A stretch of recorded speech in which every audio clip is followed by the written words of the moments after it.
тъпчици, ма не така.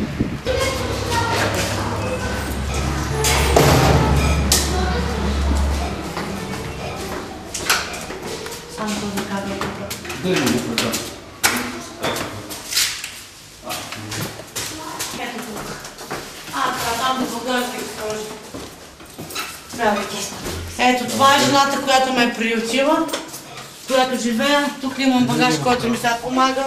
Тук имам пак едно чувалче от нея дрежки за децата за мен.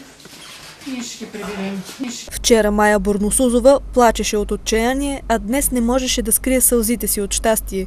Зрители на ПОТВ дариха микровълнова печка, кафеварка, сешоар, одела, посуда и електрическа кана. Нали след 2 месеца Мая очаква внуче. Добри хора успяха да осигурят и толкова мечтаният телевизор, който само чака да бъде поставен в новият хол. Най-щастлив от подаръка беше 11-годишният син на Мая Никола, който е пълен отличник и победител в много градски олимпиади. Той нямаше търпение да хване дистанционното и да пусне любимите си детски филмчета. Какво най-много обичаш да гледаш по телевизията? Детски? Кои са ти любимите детски? Югио. Много неща. Добре. Всички. Добре. Мая през сълзи благодари на всички помогнали в този момент. Не пропусна да отбележи и добрината на много роми, хранили нея и децата й, когато е била лишена от средства. Нека не спираме да правим добрини, защото може да се наречем хора само тогава, когато помагаме на останалите.